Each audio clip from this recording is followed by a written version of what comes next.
Hello, good morning, welcome to my channel. আমি রয়েছি তানিয়া তোমাদের সাথে। আর এখন বাজে সকাল 11টার সময় আমি আমার ব্রেকফাস্ট দিয়ে তোমাদের সাথে কথা বলা শুরু করছি। আর আমার ব্রেকফাস্টে আজকে আছে ম্যাগি। তো চলো আগে কি কি করছি দেখতে থাকো। ততক্ষণ মাম্মা এখন শ্যাম্পু করবে, মাম্মা এখন শ্যাম্পু করবে, কি তাই তো? মাম্মা তো তেলও মেখে নিয়েছে অলরেডি। মাম্মা তো অলরেডি তেলও মেখেছে। মাম্মা তুমি শ্যাম্পু করবে, তুমি শ্যাম্পু করবে। ইয়ে ইয়ে আমার তো ওকে স্নান করানো হয়ে গেছে, তোমরা দেখলেই। এখন আমি ওকে খাওয়াতে বসেছি। এরপর আমি রান্না করব, মানে দুপুরের খাবার আর কি বানাবো। তো ও কিন্তু তাকিয়ে তাকিয়ে ক্যামেরার দিকে অলরেডি তাকিয়ে রয়েছে, তাকিয়ে তাকিয়ে খাচ্ছে। দেখাচ্ছি তোমাকে। সোনা মাম্মা, তুমি খাও করছো বাবা? তুমি খাও করছো? দুধু খাচ্ছ? তুমি কি খাচ্ছ বাবা? ওই মেয়েকে স্নান টান তো করানো হয়ে গেল, দেখলে খাওয়ানোও হয়ে গেল। এবার মেয়ের জামা কাপড় মেলে নিচ্ছি।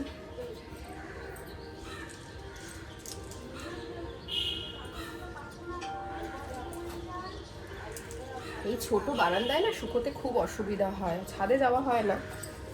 পুরো বারান্দা জুড়ে আমি আমার মেয়ের জামা কাপড় মেলে দিলাম।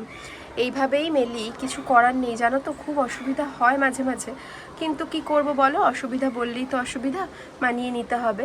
তো আমার এখানে না খুব সুন্দর আগে গাছ ছিল জানো তো, সেই গাছগুলো না আমি ছাদে রেখে এসেছি। আর কেনই রেখে এসেছি সেটা না হয় পরে একদিন বলবো।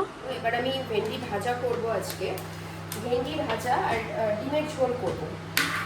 তো ডিমের ঝোলটা খুব মানে এমন কিছু করব না যে প্রচণ্ড মানে রিচ হবে। জাস্ট আলু দিয়ে, পেঁয়াজ দিয়ে আর কাঁচা লঙ্কা দিয়ে ডিমের ঝোল করব। মানে ওটাতে কোনো রসুন ফসুন পড়ে না, কালো জিরে না ওটা ফোড়নে যায়। বাবা এই ভেন্ডিটা আবার এতটা বড় কাটাই যাচ্ছে। তো এইটুকুই লাগবে আমার, বেশি লাগবে না, হয়ে গেল। এবার চলো ছটাপট আমি এগুলো করে ফেলি।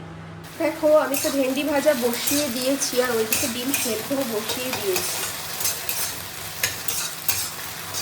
ভেন্ডি ভাজতে ভাজতে ভাবলাম যে ডিমের ঝোল করবো না ডিমের কারি করব, সেটাই ভেবে পাচ্ছি না আর কি। তো একবার মনে হচ্ছে ঝোলটাই করি, আর একবার মনে হচ্ছে না চলো কারি করি। এটা আমি ঢেকে দেবো, ডিমটা সেদ্ধ হোক। ততক্ষণ তোমরা দেখতে থাকো, আমি অন্য কাজগুলো সেরে আসছি। তো যেটাই বানাই আমাকে তো আলু কাটতেই হবে, তো আমি আলুগুলো কেটে নিচ্ছি।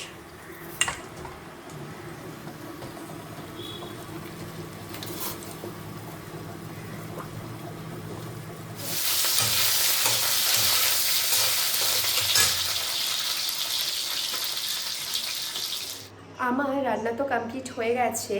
আর আমি যখন রান্না করছিলাম তোমাদের সাথে শেয়ার করেছিলাম যে কি কি রান্না আমি করছিলাম। তো পুরোটা শেয়ার করা হয়নি, যখন আমি লাঞ্চ করব তখন অবশ্যই শেয়ার করব তোমাদেরকে। আর এই যে বিধ্বস্ত দেখছো আমাকে, প্রচণ্ড গরম লাগছে জানো তো। এখন আমি স্নানে যাব, স্নান করে এসে যখন লাঞ্চ করব তোমাদের সাথে তখন আবার কথা হচ্ছে। দেখো আমি স্নান করে চলে এসেছি, আর অবশ্যই লাঞ্চ করতে বসে পড়েছি।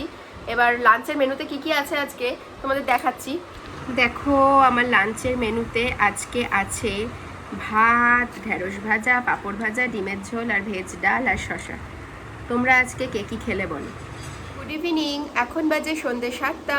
সন্ধ্যে 7টা থেকে আমি আবার ব্লগটা আবার শুরু করছি। দুপুরের পর তো আমি মানে ঘুমিয়ে পড়েছিলাম, তো তখন আর ব্লগ শুটিং আমার হয়নি রোজের মতোই।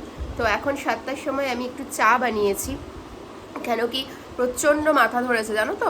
আর আমি রেডি হয়েছি কেন না, আজকে কোথাও বেরোবো না, তার জন্য আমি রেডি হইনি। আজকে রেডি হয়েছি আমি একটা ভিডিও বানাবো। তো সেই ভিডিওটা আমার কিন্তু ইউটিউব শর্টসে থাকবে, তোমরা দেখে নিতে পারো, বা ফেসবুক ইনস্টাগ্রাম পেজ লিঙ্ক দেওয়া থাকবে, সেখানেও তোমরা দেখে নিতে পারো। তো চলো আমি চা খেতে থাকি, আর ভিডিওর সময় তোমাদের সাথে কথা হচ্ছে। তো দেখো আমি আর মা বসে পড়েছি, আমার সোনা মাম বসে পড়েছি ভিডিও বানাতে। কিসের ভিডিও বলো তো মাম্মা? মাম্মার জামার ভিডিও। মাম্মা নতুন একটা জামা পেয়েছে, এবার পুজোর প্রথম জামা মাম্মামের। আর কে দিয়েছে সেটা জানো, সেটা পরে বলছি, আগে জামাটা দেখিয়ে নিই। দেখো এটা হচ্ছে সোনা মাম্মামের পুজোর প্রথম জামা। এই যে লাল পরি সাজবে সোনা মাম্মাম, দেখেছো তোমরা? বেশ বড় সড়ো আছে। আমি চা খেতে খেতে তোমাদেরকে শেয়ার করেছিলাম যে আমি কিছু রিলস ভিডিও বানাবো ইনস্টাগ্রাম আর ফেসবুকের জন্য, তো তার জন্য রেডি হয়েছিলাম। তো তোমরা যদি দেখতে চাও তো আমার ফেসবুক পেজ আর ইনস্টাগ্রাম পেজটা অবশ্যই ফলো করো, আমি ভিডিও নিচে লিঙ্কটা দিয়ে দেবো। আর এখন সব কমপ্লিট হয়ে গেছে, এখন আমি ডিনারের জন্য কিছু বানাবো, ডালিয়া বানাবো আজকে।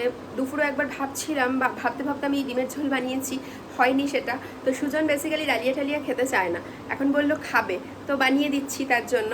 এবার ডালিয়া বানানোর রেসিপি আর কিছু দিচ্ছি না এখনই, ভবিষ্যতে যদি কোনো দিন মনে হয় বা তোমরা যদি কোনো দিন দেখতে চাও তাহলে অবশ্যই দেবো কীভাবে আমি ডালিয়াটা বানাই। এবার এখন ডিনারটা নিয়ে এসে তারপরে তোমাদের সাথে আবার কথা বলছি। বানানোর আমি তো ডিনার বানিয়েছি, এবার এখন খেতে বসবো। আর ওইদিকে দেখো আমার মেয়ে অবশ্যই গাড়ি চালিয়ে যাচ্ছে, ও এখন নতুন শিখেছে গাড়ি চালানো। আর আমরা এখন খেতে বসেছি, তো খেতে খেতেই কথা বলছি। কি বানিয়েছি তোমাদেরকে দেখাচ্ছি। এই দেখো আমার ডিনারে আজকে কি আছে, ডালিয়ার খিচুড়ি, সমস্ত ভেজিটেবল দিয়ে, গাজর দিয়েছি, বিনস দিয়েছি, পটল আলু, পাঁপড় ভাজা, ডিমের অমলেট, আর এখানে একটা লেবু, আমি সব কিছুতেই লেবু খাই, খুব ভালোবাসি তাই। আর এটা হচ্ছে আনারসের চাটনি, এইমাত্র আমি বানালাম। তো এটাই হচ্ছে আজকের আমার ডিনার। আর তো আজকের মতন ভিডিওটা আমি এখানেই শেষ করছি। তো ততক্ষণ তোমরা ভালো থেকো, সুস্থ থেকো, সাবধানে থেকো। আগামীকাল আবার দেখা হবে। আর আমার চ্যানেলটাকে যারা এখনও সাবস্ক্রাইব করোনি অবশ্যই একটু সাবস্ক্রাইব করে দিও। সবে ব্লগটা শুরু করেছি, তো একটু সাপোর্ট করো। আর আমাদের ভিডিওগুলোকে লাইক করো, আর তার সাথে সমস্ত ভিডিওগুলোকে শেয়ার করো, আর অবশ্যই কমেন্ট করো কীরকম ভিডিও আগামী দিনে তোমরা দেখতে চাও। তো টাটা, গুড নাইট, আজকের মতন এইটুকুই, ভালো থেকো।